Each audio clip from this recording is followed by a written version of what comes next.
Do you start with a product and try to find market for it, or do you identify a market and then build a product for it? A lot of students come up to me and say, I have this idea, do you think it'll work? And I'm sure it happens to you as well. What do you tell them? Yes. So the answer is, you could start on either end. If you're a technologist, then in Silicon Valley, our history is we started with products in search of customers. In fact, that's why I invented the customer development process, because every startup I ever did was semiconductors or supercomputers, or we had some great technology invention, and then they said, oh, let's go find some business. Other people actually might come out of a space where they actually understood the customers and are looking for products that could serve them. In either case, the two most important things you're searching for as entrepreneurs, as the founding team, is this fit between product and customer. And this fit is called product market fit. You can't go further in your startup unless you have found product market fit. And product market fit is very simple. Are people grabbing the product out of your hands and saying, I want it, or I'm using it, or I'm buying it, or I've given you email addresses, or I'm downloading it, or some evidence that people actually like what your vision is? Every once in a while, I get a student who's taken my class, does a startup, and then I have coffee with them, and they say, Professor Blank, the customers aren't behaving as I think.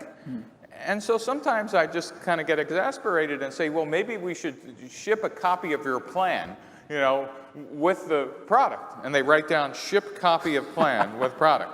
And I go, no, that's not what you should be doing. You should be finding out why they're not behaving as you expect. And by the way, customers never behave as you expect. Never.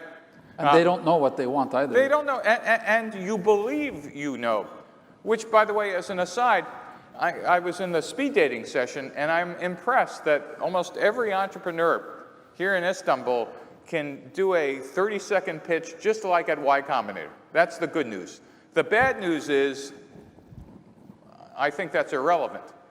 What I'm really interested in, and so should you, is not how glib or how easy you could describe your company. I'm really interested in, what did you think? You know, what did you find? Then what did you do? And then where are you now? I want to understand, where did you start from, and how much did you learn? These 30-second pitches just tell me that here's how smart you think you are right now. I'm really interested if you didn't learn anything in the last 6 months, I'm running away because I don't think you actually learned anything. I want to understand, well, here's what I thought when I started the company. Here's what happened when we shipped some minimum viable products. Here's what happened when the customers didn't work the way we thought they would, or pricing, or competitors, et cetera. And so here's what we're doing.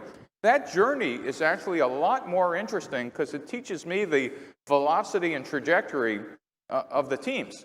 Now, that scares some investors, but to be honest, I wouldn't want to take money from people who are interested in a fancy PowerPoint slide. I'd be interested in people who want to invest in somebody who learns rapidly and is able to actually match the market.